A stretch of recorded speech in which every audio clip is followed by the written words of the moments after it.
کیوں چلے گئے؟ آج بچے قتل و غارت میں کیوں چلے گئے؟ بھائی تم نے ظرف کو پاک نہیں کیا. اگر ظرف حسین ابن علی کی طرح پاک ہوگا تو اکبر پیدا ہوتا ہے. ہم اپنے ظرفوں کو پاک کرنا ہے. جب ظرف پاک ہو جاتا ہے تو مظروف بھی پاک ہوتا ہے.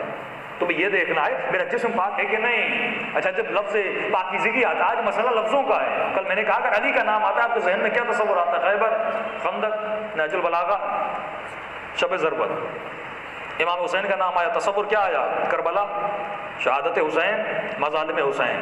امام حسن کا نام آیا، ذہن میں کیا آیا؟ زہر، تیروں کی بارش، جگر کے ٹکڑے.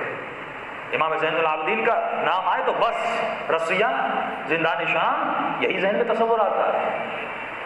ہم نے اپنے تصور میں اہل بیت کو محدود کر دیا، جن کی شان لامحدود ہے، جن کے کمالات لامحدود ہے. اور خدا نے جس شے کو ہمارے وجود میں محدود رکھا، ہم اس کے لیے لامحدود کوششیں کر رہے ہیں. اور جو شے خدا نے ہمیں لامحدود دی اس کو ہم نے محدود بنا دیا. کیا مطلب؟ یہ جو جسم خدا نے آپ کو دیا یہ محدود ہے. کل ایاک نعبد و ایاک نستعین کی بحث میں جب کیونکہ یہ بحث چھڑی ہے تو اس کو چھوڑا آگے بڑھا کے بڑھوں. پر میں دیکھوں تمہارا جسم جو ہے وہ محدود ہے. کسی مومن نے کہا کہ مولانا فلاں علی والا نہیں ہے. اور اکثر نوجوانوں کے ذہنوں میں دیکھیے جب ذہن اور فکر نجس ہو جائے تو انسان کبھی راہ خدا پہ چل بھی نہیں سکتا. یعنی ہمیشہ یہ نوجوان وسوسوں میں. مولا فرماتے ہیں 80% لوگ خدا کو فکری طور پہ مان رہے ہیں، عقلی طور پہ نہیں مان رہے. آغائے بحر العلوم 23 سال کے بعد انہوں نے اپنی کتاب میں لکھا کہ 23 سال کے بعد اب میں نے اپنی فکر کو کنٹرول میں لایا. 23 سال کے بعد. آیت اللہ قاضی 34 سال کے بعد پھر میں نے اپنی فکر کو کنٹرول لایا. یعنی ہمارا خدا فکری ہے، عقلی نہیں ہے. ہمارا مولا علی فکری ہے. فکری کیا مطلب؟ یعنی فکر کبھی کہاں جاتی ہے کبھی کہاں جاتی ہے، اس میں استقلال نہیں ہوتا. ہم نے خدا کو تو مان لیا لیکن یہ نوجوان رات کو کبھی کبھی سوچتا ہے وہ ہے بھی نہیں. ہوتے نہیں ہوتے ذہن میں سوال، قیامت ہے بھی کہ نہیں؟ یا مولویوں کی باتیں ہیں. جب وہ عالم مادہ میں اور مٹیریلسٹ لائف میں جاتا ہے، جب لگژری لائف میں جینے لگتا ہے تو اسے ہر جگہ جو منظر دیکھتا ہے وہ منظر وہ نہیں کہ جو ہم بیان کر رہے ہیں، وہ منظر وہ نہیں جو قرآن بیان کر رہا ہے، وہ منظر وہ نہیں جو حسین بیان کر رہے ہیں. وہاں لگژری لائف ہے، وہاں پہ صرف دنیا ہی دنیا ہے. کمایا دنیا کے لیے جاتا ہے، جیا دنیا کے لیے جاتا ہے. وہاں پہ کوئی آخرت کے پیچھے ہے ہی نہیں. خواتین کو دیکھیں، مردوں کو دیکھیں، بچوں کو دیکھیں.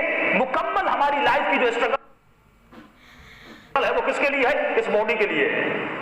تو اس نوجوان کے ذہن میں سوال پیدا ہوتا ہے وہ ہے کہ نہیں ہے. تو اس کو کس نے پیدا کیا؟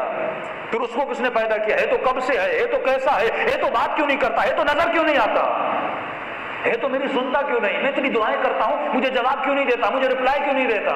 اتنے شیعہ مر رہے ہیں وہ مدد کیوں نہیں کرتا؟ مولا آتے کیوں نہیں؟ پھر سوال پیدا ہوتا مولا ہے بھی کہ نہیں؟ کیونکہ اس کی فکر کمزور ہے. اگر اس نے اپنے خدا کو عقل سے تسلیم کیا ہوتا تو فکر کبھی حملے کرنے میں کامیاب نہ ہوتی. آج ہم نے فکری طور پہ مانا، اور جب فکر ایک اچھی صحبت میں آ جاتی ہے تو چند گھنٹوں کے لیے اچھی ہو جاتی ہے. 4 مجلسیں آپ نے سنی، ایک ہفتہ بچے رہے، پھر وہی حال، پھر وہی طبیعتیں. اسی لیے امام نے فرمایا اگر کوئلے کو آگ کے پاس رکھو گے اس کا رنگ آگ جیسا ہو جاتا ہے، اور جب زیادہ رہے تو کوئلہ آگ بن بھی جاتا ہے. جب کوئلہ دور ہو جاتا ہے تو یہ کالا بھی ہو جاتا ہے اور آگ کا رنگ بھی چھوڑ. صبغۃ اللہ ومن احسن من اللہ صبغہ. تجھے رنگ خدا میں رنگنا ہے خود کو. اور یہ کب ہوگا؟ جب کوئلے کی طرح آگ کے قریب جاؤ گے. فَأَيْنَمَا تُوَلُّوا فَثَمَّ وَجْهُ اللَّهِ. تمہیں ہر جگہ پہ اپنے دل کا چہرہ خدا کے قریب کرنا ہے. جب تو ان کے قریب رہے گا تو تو ان کے رنگ میں رنگ جائے گا. اب سوال ہے ان کے قریب میں جاؤں تو کیسے جاؤں؟ تو موسم وہی فرماتے معرفت یہ ہے کہ دلت العمل، تمہارا عمل بتائے کہ تمہارے وجود میں کتنی معرفت ہے. تو فرمایا اب دیکھو تو خدا نے تمہیں دیا کیا؟ یہ تمہیں جسم دیا. تو مومن نے کہا قبلہ ہم علی والے ہمارے پاس اتنا مال کیوں نہیں کہ اربوں اربوں ہمارے سیاستدانوں کے پاس ہیں، لیکن ایک علی والا پورا دن مصلی پہ بیٹھا ہے اس کے پاس نہیں. معصوم فرماتے ہیں مسئلہ یہ ہے کہ ابھی تک تم نے مال اور رزق کے فرق کو نہیں سمجھا. کثرت مال اور ہے، کثرت رزق اور ہے. اگر تو ان مفاہیم کو سمجھ جائے کبھی تو ان لوگوں کو دیکھ کے تیرے وجود میں ہرس پیدا نہ ہو، کیونکہ تیرے اوپر فکر کی حکومت ہے، عقل کی حکومت ہے ہی نہیں۔ کہ مولا کیا مطلب؟ فرمایا رزق ہو سکتا ہے مال ہو سکتا ہے کسی کے پاس کروڑوں کا ہو، لیکن اس کے نصیب میں اتنا ہی ہوتا ہے جتنا رزق لکھا ہوتا ہے۔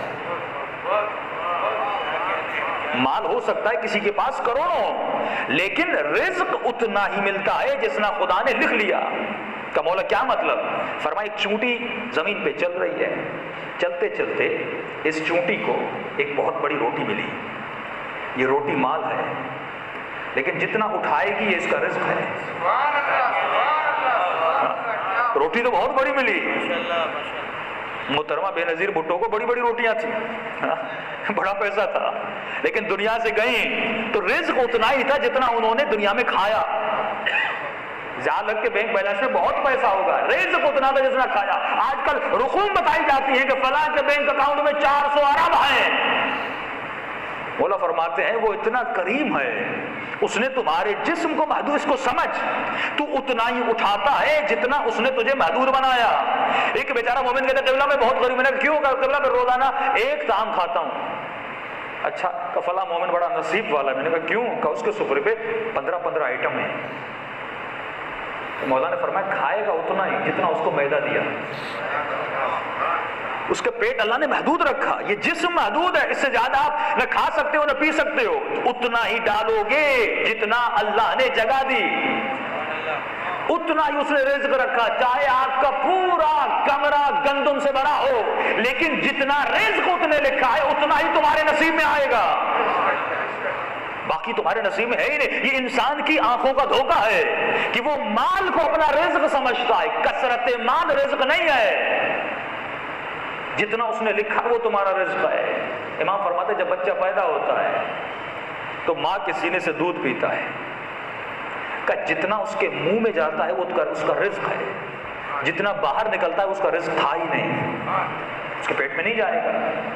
پھر امام فرماتے ایک مومن ہے، اس کا گھر جو ہے، آج کل مومنین اسی پہ بڑا غبطہ کھاتے ہیں، مولانا ہمارا گھر چھوٹا ہے، ہم 100 گز کے گھر میں ہیں اور فلاں کا گھر 500 گز کا ہے، کیونکہ عقل نہیں ہے، اس کے اوپر فکر غالب ہے۔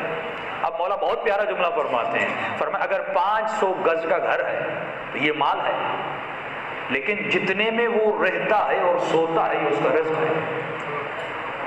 رات کو جس بستر پہ سویا یہ اس کا رزق ہے، جہاں پہ بیٹھ کے اس نے چائے پی یہ اس کا رزق ہے۔ باقی جس پورے محوطے میں اگر 1 ایکڑ کی زمین بھی ہے لیکن اس کے کسی کام کی نہیں، نہ رہتا ہے نہ سوتا ہے نہ جاتا ہے نہ آتا ہے، وہ مال ہے، وہ رزق نہیں ہے۔ اور امام فرماتے اللہ سے دعا کیا کرو، اے خدا وہ رزق دو، وہ مال دو تو جو بابرکت ہو، مجھے بے برکت زندگی نہ دینا، مجھے بے برکت مال نہ دینا، مجھے بے برکت بچے نہ دینا، مجھے بے برکت بیوی نہ دینا۔ امام حسن کی بیوی بڑی بے برکت، شوہر کو زہر دیا۔ فرمایا علی اصغر کی زندگی 6 مہینہ، کتنی بابرکت زندگی ہے، صدیاں یاد کر رہے ہو جناب علی اصغر کو۔ فرمایا کربلا کتنی بابرکت تھی، حسین کی زندگی کتنی بابرکت ہے، اہل بیت کی زندگی کتنی بابرکت ہے۔ وہ تو 60 سال 40 سال 50 سال حسین، وہ اہل بیت حسین اور ان کے دشمن جی کے چلے گئے، لیکن ان کی زندگی میں برکت کہاں ہے؟ آج جاؤ ان کی قبروں پر، نہ کوئی فاتحہ پڑھنے والا نہ کوئی یاد کرنے والا، لیکن ایک مومن تھوڑی سی زندگی گزار کے جائے، لیکن ایسے گزارے جیسے علی ابن ابی طالب نے بنائی، تو مولا فرماتے ہیں مرنے کے بعد بھی ہم اس کی زندگی کو بابرکت بنا دیتے ہیں، یعنی مرنے کے بعد بھی اس کو رزق مل رہا ہے۔ سبط جعفر صاحب زندگی بابرکت ہے کہ نہیں؟ اے مومن غبطہ کھائے بھائی، یہ کاش ایسی شاعری نہ کرتے، ایسا کریکٹر نہ رکھتے، نہ مرتے، شہید نہ ہوتے، تو اگر ایسے نہ بنتے تو آج ہر مجلس میں ان کو یاد کیا جا رہا ہے۔ یعنی جب خود تھے تو اپنے لیے ثواب کما رہے تھے، اب خود نہیں ہیں، مومنین ان کو لیے ثواب بھیج رہے ہیں۔ یہ زندگی بابرکت ہے کہ نہیں؟ اسے کہتے ہیں زندگی بابرکت، اسے کہتے ہیں مال بابرکت، اسے کہتے ہیں دعا کرو اے خدا بچے دو تو بابرکت بچے دو۔ وہ بچے کس کام کے کہ 7 بیٹے بن جائیں لیکن ایک بیٹا بھی حسین کے کام نہ آئے،